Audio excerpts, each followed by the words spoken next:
a dark turn, especially a children's movie. I had that happen to me, but every time I have forgotten about it, I hear my 6-year-old sons crying in the middle of the night to remind me that it did indeed happen.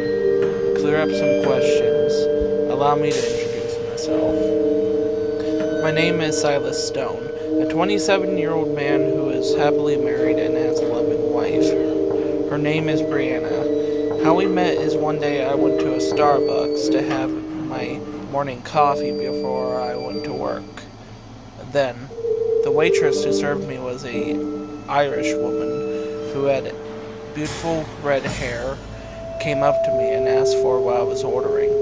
I ordered my coffee, but when she returned with my coffee, she ended up slipping and falling, but I caught her along with the many drinks she had on the tray she was serving to other customers. After I did that, I ended up becoming friends with her, and then it got to the point of now being married and having a son who is named Daryl. But that's not important. Why I'm typing out on this site is because I want to share a horrifying experience that happened to my family. So here's my story. When our son Daryl became 4 years old, we bought him a copy of the movie Robots, a movie about a robot inventor named Rodney, who was inspired by Big Weld at an early age. Stopping a new greedy and evil boss at Big Weld Industries named Ratchet from outmoding older robots by seizing production of spare parts. He became obsessed with this movie, and he loved it. We bought him all the toys themed around the movie, and we even met the voice actor who voiced Rodney, Ewan McGregor. I'll always love my son for making these wholesome memories. 2 years ago, a couple months after Daryl's 4th birthday, we took him to see the movie Robots in the local movie theater in our town of Sequoia Ridge, California. Our son was excited to see the movie as we brought him in. We had to wait in line to be able to buy tickets for the movie. While we waited in line, our son mingled with the other kids who liked the same movie. We eventually got the tickets and found the projection room where the movie was shown. After we were seated, we waited for 10 minutes for the movie to play, but it never did. My son gave me a look of confusion, but at least he knew we had the movie at home. We were about to get up and leave before an employee came out with a flashlight. The movie will play shortly. We have been having technical issues with the projector all morning. Please be patient and sorry for the inconvenience, the employee said as he walked back to the projector. Then, 2 minutes later, I heard a click coming from the projector above me. It reminded me of a gun that was being taken off safety. Then, the movie started. At first it was normal during the movie, but it started getting very different around the end. Rodney and the Rusties were fighting off Madame Gasket's workers, but I was expecting to see Wonderbots fighting Madame Gasket to save Big Weld, but it never did show. Nor did I see Ratchet on the Super Sweepers. The workers were overwhelming Rodney and the Rusties until they heard a blood-curdling scream of pain and agony. Then it showed Big Weld melting down into molten metal inside the furnace. "No! Big Weld!" Rodney screamed in horror. They looked to see the incinerator malfunctioning and letting out molten lava into the arena. As it did that, what flowed out of it was Big Weld's molten corpse. Madame Gasket laughed evilly as she said, "You will all be melted down into upgrades, and all your efforts are in vain." Ratchet laughed evilly. along with his mother, as the workers were pulled into the lava as they were melted down, screaming as they did so. Rodney and the Rusties backed up from the lava as it was approaching but it was no use. The only one to escape the lava was Cappy. Rodney and the Rusties screamed as the lava touched their feet.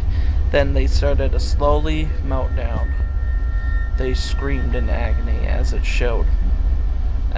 slowly melted them down into molten metal, with Evil laughing from Gasket and Ratchet as it showed them melting down slowly into molten metal.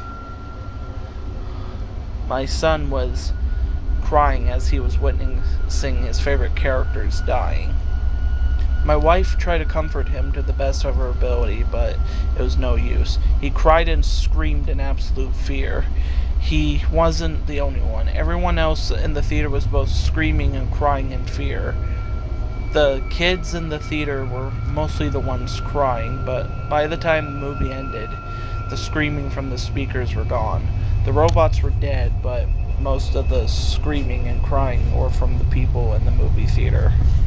I picked up my son and walked out of there as the others did as well, but I couldn't help noticing an awful stench. It smelled like burning wires and plastic. As I walked with my wife, my son in my arms, crying his eyes out, a mob of angry parents gathered at the booth where an employee was giving tickets. I stood there with my wife in the lobby at the movie theater. I thought to myself, should I leave? Should I go to the police? Should I join the angry mob of parents? Then, my wife shook me out of my thoughts. What are you doing? We should get out of here. My wife insisted with her typical Irish accent.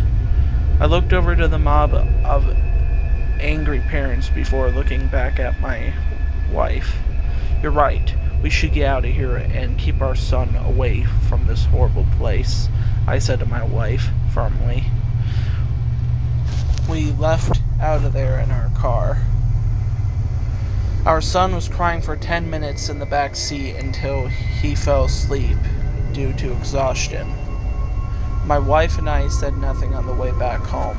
Once we got home, I put my son in his bed, and when I got done tucking him in, I left his room and walked and talked to my wife for a good while in the kitchen about what just happened. A couple days after that, I got messaged on my phone from one of my friends who saw the horrifying version of the movie. He said after the mob of angry parents died down, a few of the parents who remained, one of them, my friend, were taken to the projector room to show what happened to it. That which he, who was a huge tech whiz, helped the staff find out what was the source of the horrifying film. He did a lot of searching for suspicious files within the projector, that which, after some searching, he found a virus, a Trojan horse that showed the horrifying alteration of the movie. When he tried to retrace where the virus was sent from, it was untraceable. Whoever put it on the projector was either a worker who had access to the projector or a hacker. They covered up their tracks pretty well. No matter what we did, we still had that burning wires and burning plastic stench in our clothes we wore that day. We tried washing it out, but it didn't work no matter what. The death stench would never leave. It was so bad we had to throw our clothes away.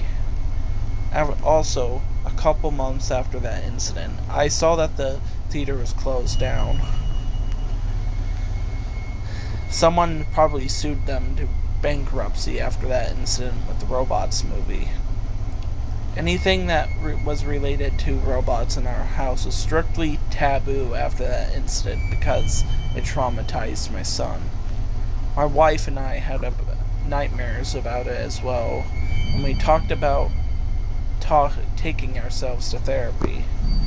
As I write this on the site, My now 6-year-old son still has those horrible, horrible nightmares.